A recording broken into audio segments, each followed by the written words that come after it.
Monsieur Génie Mouenzé, bonjour. Bonjour. Alors, nous nous entretenons avec vous dans cette interview exclusive. Comment d'abord se porte la santé du mouvement citoyen Demain c'est loin? Oui, merci beaucoup et je suis content de vous recevoir chez moi. Demain c'est loin, se porte bien. Actuellement, nous sommes à Kinshasa où nous préparons notre installation officielle là-bas, disons. Comme Kinshasa c'est la capitale, vous le savez. Nous avons un comité provisoire qui a été installé à Kinshasa. Et dans peu de temps, nous allons nous y rendre dans le but d'installer officiellement les sièges du mouvement là-bas. Certainement, ça ne sera pas les sièges de la coordination générale parce que les sièges de la coordination générale restera à Lubumbashi. Pourtant, nous devons au niveau national, nous devons être représentés à Kinshasa. Mais il y a eu un peu, en termes d'activité, c'est sûr, on a lancé notre projet agricole, le village agricole au niveau de Mabende, je pense à 45 km sur la route d'Ikassi. Il y a eu un peu quelques freinages à ce niveau-là. Mais sinon, nous sommes en train d'envisager comment relancer des activités agricoles avec la saison de pluie qui pointe à l'horizon. Donc c'est un peu ce que je peux dire par rapport à l'évolution de notre mouvement. Voilà. Alors on va revenir un peu dans l'actualité qui domine notre pays, la RDC. C'est notamment cette question qui concerne l'organisation des élections en 2023. Jusqu'ici, nous n'avons pas de successeur de Corneille Nangaa. Comment vous comprenez cette situation? Bon, vous savez, aujourd'hui, il y a beaucoup d'agitation, beaucoup de langage de gauche et de droite, on entend des gens avancer leurs arguments à ce point. Mais la seule chose que les Congolais ignorent ou que les religieux font ignorer aux Congolais, c'est le fait que les vrais problèmes ne se trouvent pas à leur niveau. Les vrais problèmes se trouvent au niveau de la classe politique congolaise. Nous sommes au Congo, nous sommes tous Congolais et comme je l'ai toujours dit, quelles que soient les propositions de loi que nous attendons de gauche et de droite, nous sommes tous Congolais. Il n'y a pas un Congolais plus Congolais qu'un autre. Ouais, ça. Mais nous connaissons tous, en tant que Congolais, nous connaissons comment les choses fonctionnent chez nous. Nous savons que je ne peux jamais particulièrement dire qu'il y ait une religion quelconque, une église quelconque qui peut nous dire certainement qu'elle renferme des gens honnêtement honnêtes. Vous savez, ça c'est la vérité. Je vais le dire parce que le vrai conflit, le malentendu ne se trouve pas au niveau des religieux, mais au niveau de ceux qui sont derrière les religieux. Et ça, personne ne veut lâcher parce que chaque personne a une tendance politique. Et tous ces religieux-là, ils ont tous, chacun, une tendance politique. Chacun est poussé par derrière, par quelqu'un une main noire que vous ne pouvez pas voir parce que c'est la tactique dans la politique. Ça. Et c'est là qu'il y a les freinages. Si seulement, cette classe politique était un peu remplie de gens peut-être moyennement honnêtes, je pense on ne pourrait jamais se retrouver devant pareille situation. Il suffit aujourd'hui, je l'ai toujours dit comme ma seule voie de sortie dans cette crise, il suffirait d'entendre les uns comme les autres et de faire des concessions. Vous voulez un consensus? Oui, mais il faut faire des concessions. Nous suspectons cette personne. Vous aussi, vous dites non, nous voulons ce mal. Est-ce que vous voulez me dire que les 6 confessions religieuses qui ont opté pour M. Denis Kadima, ils ont circulé toute la RDC pour ne trouver des personnes dignes que ces messieurs-là? Je ne pense pas. Alors, je ne pense pas. Est-ce que vous voulez me dire que les gens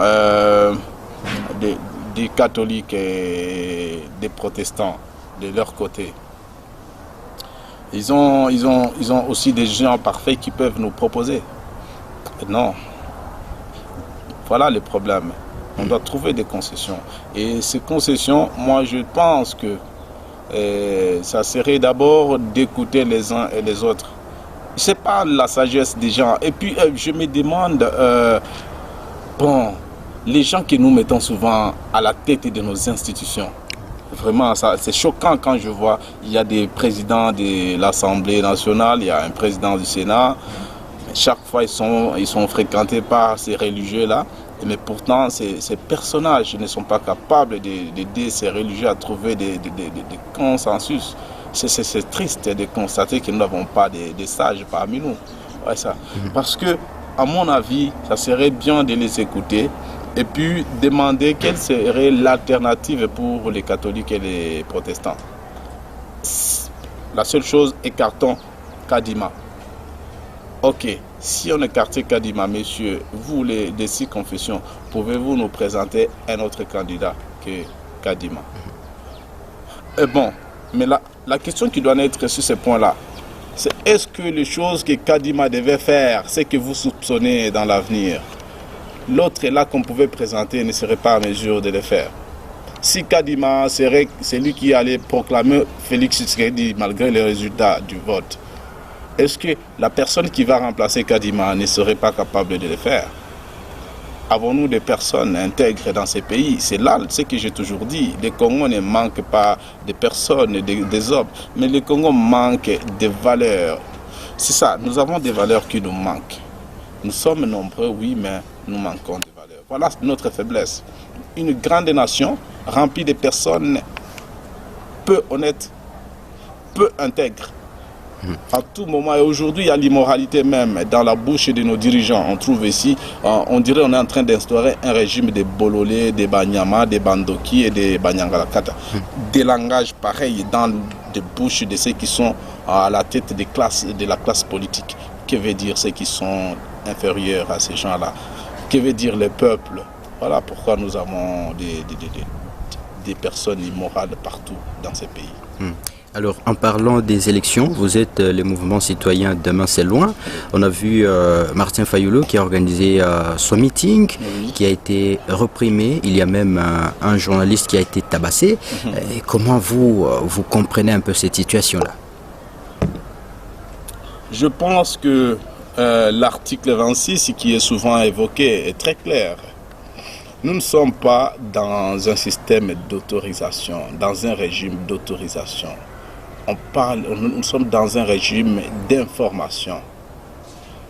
L'autorité civile, l'autorité étatique n'a pas l'obligation ou n'a pas la qualité d'interdire des marches pacifiques dans un système démocratique. La démocratie, c'est de l'opposition. En fait, ce qui fait vivre la vraie démocratie, c'est l'opposition. C'est quand il y a l'opposition et que cette opposition exerce de tous ces droits que nous pouvons affirmer qu'il y a de la démocratie. Sans l'opposition, il n'y a pas de démocratie. Et cette opposition s'exerce comment? Les gens qui dirigent la ville sont de la majorité. Et nous sommes de l'opposition. Vous voulez me faire croire que ces gens-là pourraient accepter de nous laisser contrecarrer leur plan? Ça ne sera jamais ça.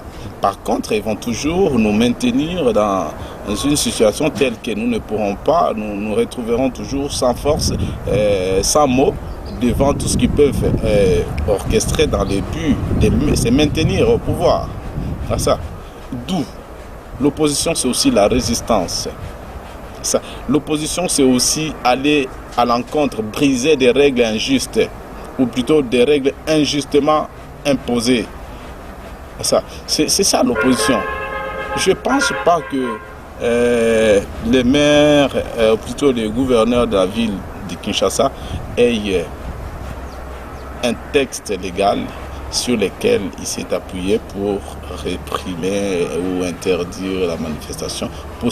En fait, on dirait que c'est lui maintenant là qui doit fixer des dates pour des partis politiques qui veulent manifester. Non, messieurs, voilà, pas question de manifester les 15, vous pouvez manifester les 17. Ça ne se fait pas, ça c'est une honte. Ça c'est une honte. C'est comme si le Congo devenait maintenant votre propriété et que c'est vous qui dictez les choses. Non, c'est pas ça. Nous sommes dans la démocratie et je suis fermement contre. Je condamne avec beaucoup plus d'énergie ce qui s'est passé à Kinshasa. Martin Fayoulou, c'est un opposant et aujourd'hui dans notre classe politique, je peux dire, il est de ces hommes rares dans ces pays qui sont un peu intègres dans leur engagement et qui ne cèdent pas. Aujourd'hui, nous avons vu beaucoup de personnes que nous considérions sérieuses, mais pour question de l'argent et des postes politiques, ils se sont montrés aussi un peu irraisonnables. Voyez ça. Mais pourtant, dire un mot sur un peu la brutalité avec laquelle les journalistes ont été même tabassés, ça ne serait pas vraiment... C'est un sujet qui est vraiment choquant pour moi. Je ne veux pas parce que je ne veux pas trop rester là-bas. Parce que je reste choqué par cet acte quand je vois M. Patient, par exemple, qui est correspondant des RFI à Kinshasa, être brutalement tabassé par les agents de la police. On a vu tous, on a vu. Et lorsque je vois un grand homme dans ces pays comme Martin Fayoulou, des simples éléments de l'ordre qui sont en train de les bousculer, essayer de les tirer dans les habits, tout ça c'est immoral. Et je me rends compte à quel point notre pays n'a pas vraiment, non seulement une classe politique exemplaire, mais aussi une armée bien éduquée. En fait, ça c'est une vérité et on n'a pas peur de le dire. Notre armée a besoin d'une bonne éducation. La police, plus particulièrement, elle a besoin d'une bonne éducation.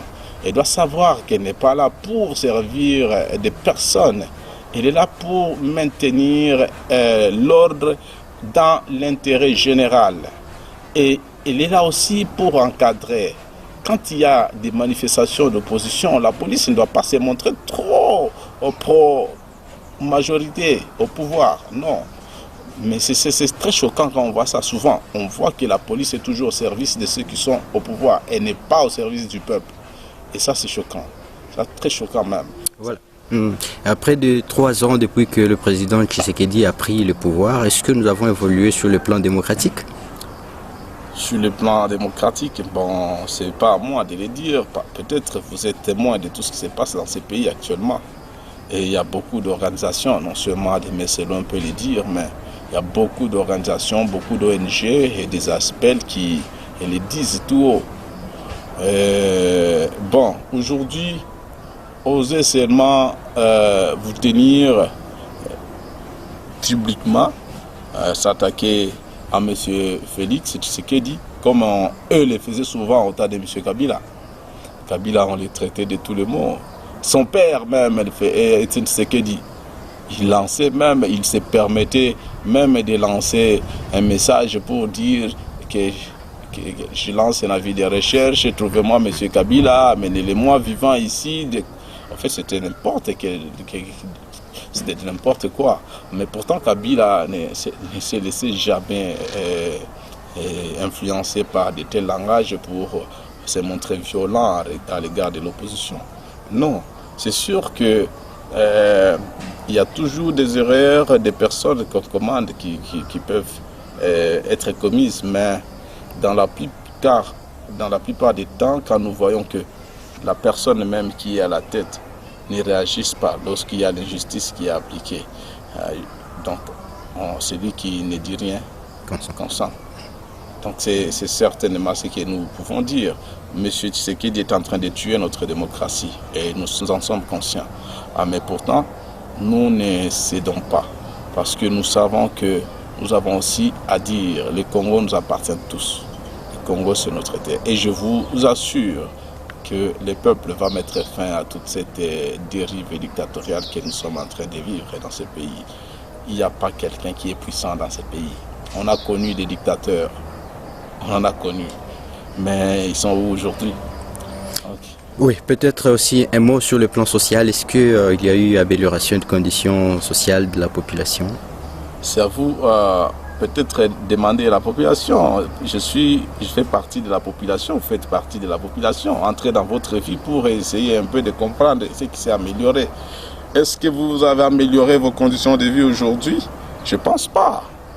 Est-ce que nos mamans, aujourd'hui, quand elles vont au marché, elles rentrent avec un panier plein comme dans les temps passés? Non. Donc, essayez de voir les mamans jusqu'au Kasaï. On ne peut pas dire seulement au Katanga parce qu'on a tendance à dire que les Katangais sont tribalistes et c'est pourquoi ils s'opposent au régime. Non, mais ils oublient que c'est lui qui lui a donné ce pouvoir-là, c'est un Katangais. Et puis en plus de ça, on a connu des Katangais comme des Baba. On voit aujourd'hui des Fifi Masuka se taper la poitrine pour les défendre. Les Kaboula aujourd'hui trahir même leur famille politique aujourd'hui pour soutenir M. Tshisekedi dans sa vision. Et voilà. Et donc les Katangais ne sont pas tribalistes. Mais pourtant, il y a ces Katangais qui sont conscients. Des Katangais que nous appelons valeureux, qui savent voir les choses correctement. Aujourd'hui, observez les mamans. Toutes pleurnichent. Non, ça ne va pas. C'est pas quelque chose. Il faut voir les médias de Kinshasa, les images qu'ils nous transmettent. Toujours de plaintes, de lamentations de la population. Donc je ne peux pas flatter les gens. Je ne suis pas de ceux qui sont fanatiques. Non, je ne me verse jamais dans le populisme. Parce que nous faisons des analyses économiquement fondées qui peuvent nous prouver les niveaux auxquels nous retrouvons actuellement. Si nous pouvons nous comparer aujourd'hui d'il y a 4 ans, par exemple, vous voyez ça, on ne pouvait pas vivre ce que nous vivons aujourd'hui. Donc, comme on a toujours entendu, nous savons tous, et ça se voit à l'œil nu, que le bilan de M. Tshisekedi est vraiment chaotique. Et pour moi, j'ai même honte, et je pense qu'il devait aussi avoir honte, quand je l'entends crier de gauche et de droite qu'il souhaitait avoir un deuxième mandat.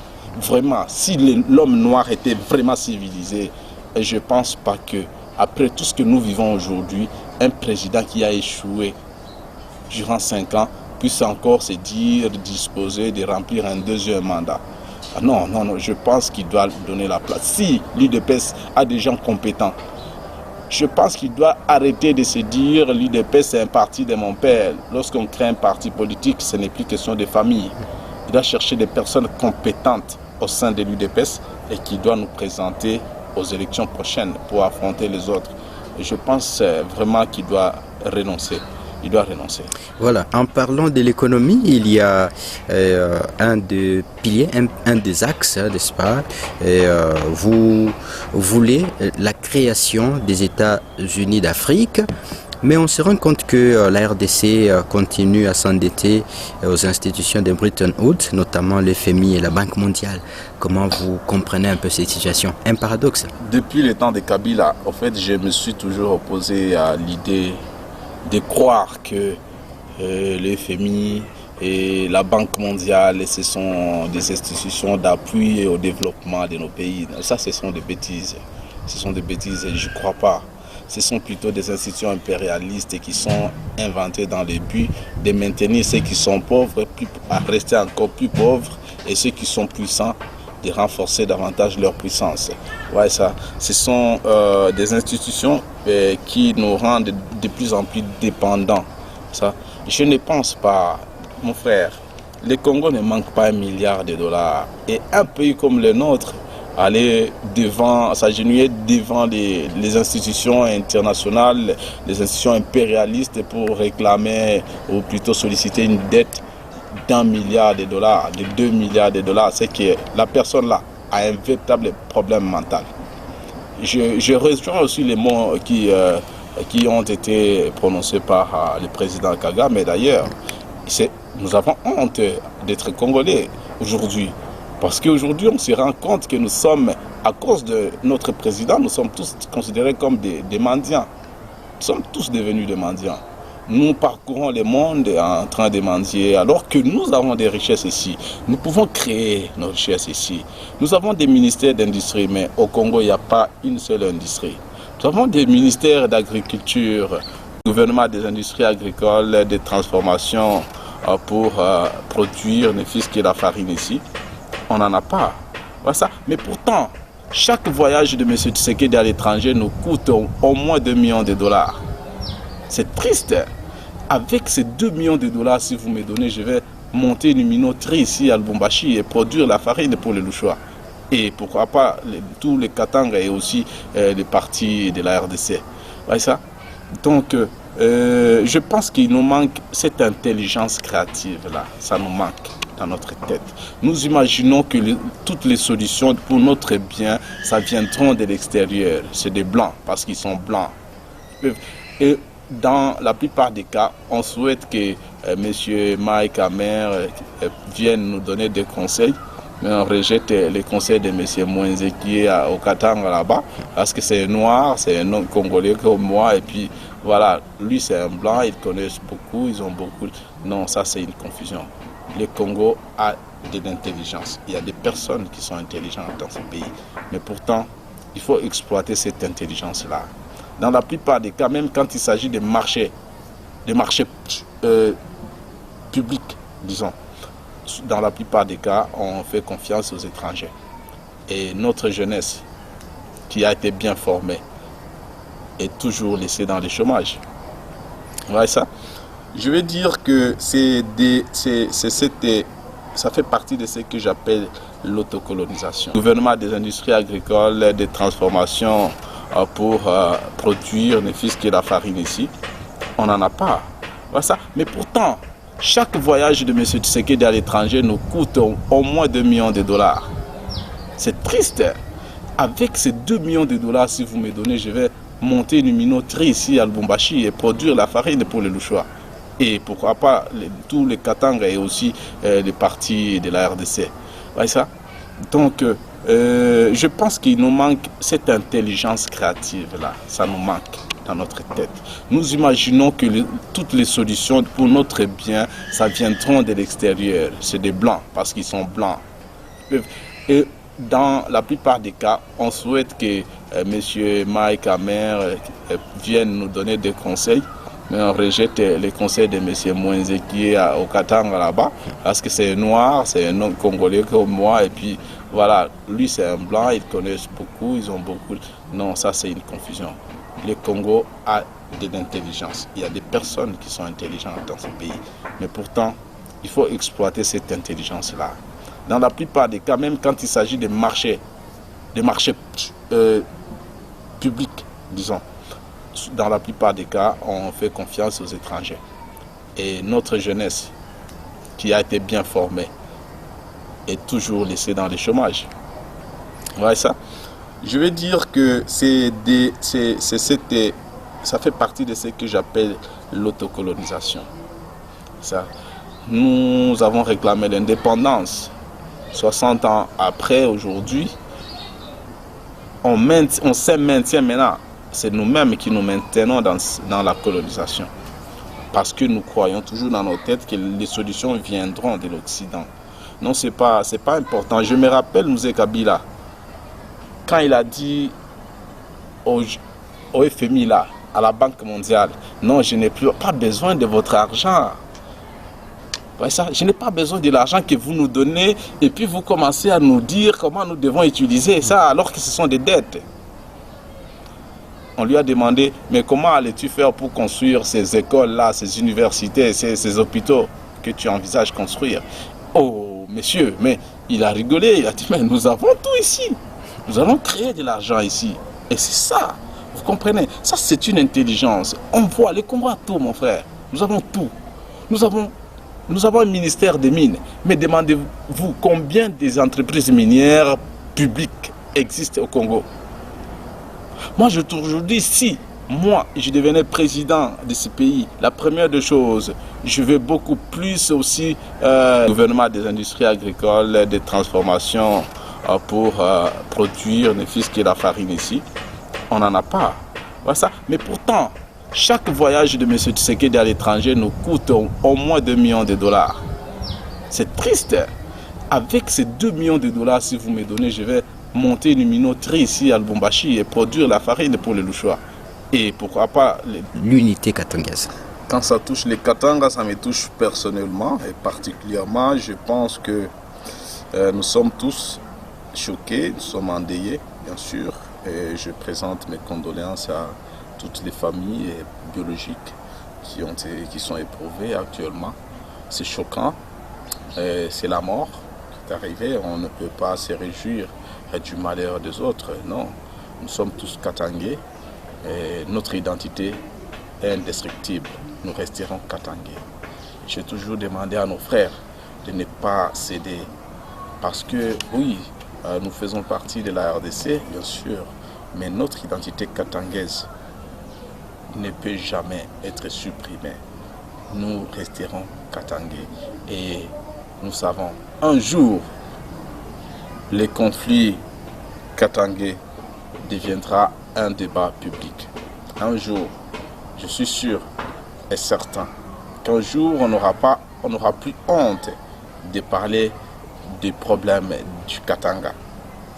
Même la souveraineté katangaise est réclamée. Moi, je suis sûr, convaincu, qu'un jour, nous allons en parler de manière publique. Ça sera un débat public. C'est pas civilisé. Lorsque les gens en parlent, et vous criez, les autres parlent du tribalisme.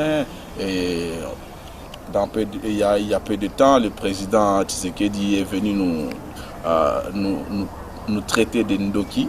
Parce que pour moi, quand on insulte une partie des Katangais, ça me concerne aussi.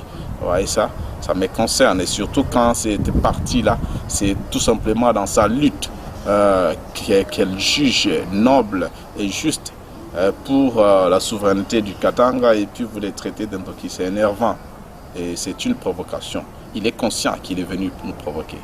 Il en était conscient même lorsqu'il prononçait ces mots. Vous voyez ça? Non seulement il s'adressait à ces petits-là qu'on envoie pour se faire tuer ici. Moi, j'ai toujours été contre ces choses-là. Je l'ai toujours dit dans tous mes discours. Je ne crois pas que la bonne manière de réclamer ses droits soit de rassembler une petite minorité-là de jeunes dépourvus d'éducation. Vous envoyez ces jeunes-là et puis sans rien du tout comme moyen de défense pour aller se faire tuer devant une armée-là qui est bien assise. C'est très idiot. Et ceux qui font ces choses-là, ceux qui sont dans des bourses là en train de manigancer ces choses-là, nous humilient tous. Ils montrent au monde que les Katangais sont des idiots, des gens sans intelligence. Parce qu'une personne intelligente ne peut pas envoyer 30 personnes, 16 personnes pour renverser tout un régime, tout un système occupant. Non, c'est pas vraiment normal. Vous voyez ça? Je suis choqué aujourd'hui de la disparition de Marcel Kyungu, de Baba aussi, parce que bien sûr il était déjà vieux, il était encore important pour nous, il était utile. Mais d'un côté politique, j'analyse ces choses et je comprends que c'est sûr qu'ils se sont égarés même. Ils se sont égarés. Parce que, vous savez, dans la politique, c'est sûr, j'entends les gens dire la politique est dynamique. Le dynamisme politique n'est pas synonyme du vagabondage. Ça, un leader, un vrai, c'est celui qui sait assumer ses choix. Quand moi, j'ai toujours dit, je suis politiquement à PPRD, lorsque j'interviens dans la qualité, dans ma casquette du cadre PPRD, j'essaie de rester dans cette casquette-là. Mais si on me prend comme quelqu'un faisant partie des initiatives privées, civiles, au fait, des initiatives citoyennes, là, je reste en tant que citoyen, je m'exprime en tant que tel. Vous savez, j'essaie m'engager. Quand je m'engage dans une voie, je reste ferme, quelles que soient les circonstances. Parce que je ne m'engage jamais aux côtés d'une personne juste par sentiment. Non, je suis les idéaux des gens. Je ne peux pas dire que quand je choisis d'adhérer au FCC, par exemple, c'est juste pour des intérêts et puis remplir ma poche. Et après, quand le FCC n'a plus la gestion entre ses mains, bon, je migre vers les côtés. Là, ce n'est plus responsable. Ça, c'est d'irresponsabilité, c'est du vagabondage. Ouais, ça, il faut savoir assumer ses choix. Il faut adhérer aux idées des gens. Pas parce que, bien sûr, il y a l'intérêt, question d'intérêt. Ok, mais cet intérêt-là, ça ne doit pas primer sur ta personnalité. Parce que le manque de respect des engagements entraîne directement au bafouement de la personnalité même d'une personne. Vous comprenez? Ça veut dire que quand je choisis un camp quelconque, même si on parvenait à perdre le pouvoir politique, en fait, personne ne peut les détenir de manière éternelle. Vous pouvez les perdre aujourd'hui, mais votre rôle, ça sera maintenant de montrer de quoi vous êtes capable. Votre génie doit se montrer pour reconquérir le pouvoir. Oui, vous avez perdu le pouvoir, mais cela n'était pas synonyme de quitter. Même au sein de votre camp politique, il peut y avoir des divergences. Mais la solution n'est pas de quitter. Vous savez, c'est ça le problème. Baba était tantôt avec Kabila, il a entraîné même Moïse Katumbi à quitter Kabila. Bon, Moïse a quitté Kabila. En fin de compte, Baba, lorsque Moïse a pris le camp de la Mouka, à niveau, Baba s'est dissocié. Bon, il est allé côté M. Tshisekedi. Et bon, et vous savez ce qui s'est passé aujourd'hui. On ne peut pas dire que tous ces morts-là sont morts dans les néants, ou bien il y a des maladies comme on prétend nous le dire. Moi, je ne crois pas à ça. S'il y avait une autopsie quelqu'un qui a bien prouvé que c'était telle maladie qui sont morts, tous. Et puis même si on dit, au fait, toute une chaîne, parce que ces 3 personnes ont été invitées dans peu de temps à Kinshasa, de leur retour, ils sont toutes prises. Non, ça, c'est pas normal. Et les Katangais ne doivent pas avoir peur, ou ne doivent pas se laisser intimider pour ne pas dire les choses ouvertement. Nous savons qu'il y a eu quelque chose qui s'est passé. Et nous croyons qu'avec le temps, nous pourrons parvenir à établir réellement la vérité sur leur mort, c'est enchaîné même, si je peux le dire ainsi. C'est très choquant. C'est très choquant pour nous. Monsieur Génie Moïse, merci de nous avoir accordé cette interview. Merci à vous.